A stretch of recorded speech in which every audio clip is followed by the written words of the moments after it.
Moving on to our team and conference reports.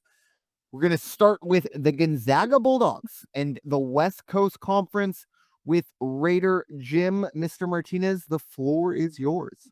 Hey, no sour grapes over here. Hats off to Randy Bennett and the St. Mary's Gales for taking care of business. Outright champions of the West Coast Conference. It's been a while since anybody's been the outright champion, and they're not called Gonzaga.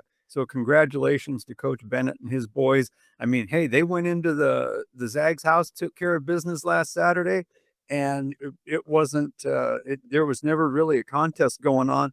There's a little bit of a contest, but it didn't come down to a nail biter or anything like that. So what's going to happen now with Gonzaga? It's up to Mark Few. He's got to pull some Obi-Wan Kenobi stuff here. And he really, he might want to pull Yoda in off the side too, because they're going to have to get the troops in order and make them understand, okay, you've been beat twice. Are you really going to let those guys beat you again? Because for all intents and purposes, when the West Coast Conference tournament comes down to the final game, it should be Gonzaga and St. Mary's. Now, with that said, there's still one weekend of West Coast basketball left to play. Now, last night, those pesky kids from Oregon State, they almost did it again as they were playing University of San Francisco.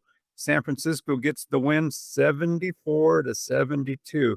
And what that does is that sets them up as in a tie for second place in the West Coast Conference with Gonzaga, written for TV, because guess who plays on Saturday? It's going to be on ESPN. It's going to be the Zags against USF. Now, they played a few weeks back, and the Zags took care of business by, what I'm seeing here is 11 points. I think Gonzaga, even though they're traveling, it's going to be a game on the road.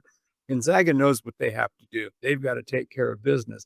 Now, for St. Mary's, it's not going to change their status as champions of the division and the number one seed for the tournament, but they're going to play those pesky kids from Oregon State, and I want to see how hard Oregon State comes out and presses things.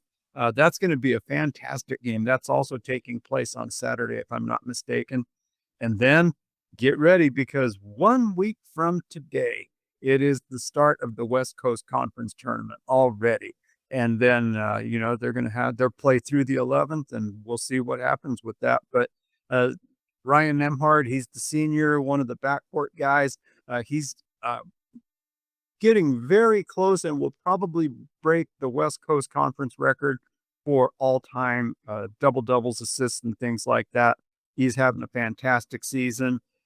He's just, again, the chemistry is a little bit off.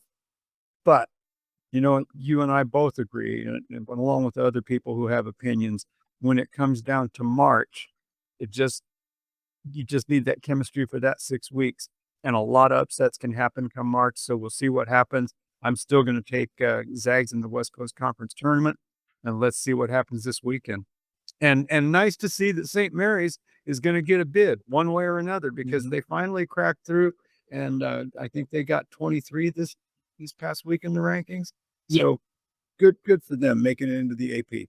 Yeah, that was, obviously unfortunate for Gonzaga, but for the health, I think, of the conference, to see St. Mary's not only this year, but it's kind of like, and they're not at the same level as Gonzaga historically, but I mean, you take the last 5-6 years, they'll put their resume right up there with Gonzaga. It's been fantastic to see the WCC essentially just a default, almost too big conference now.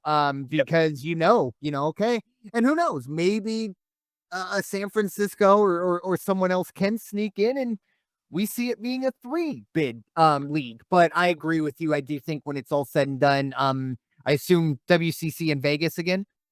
Correct.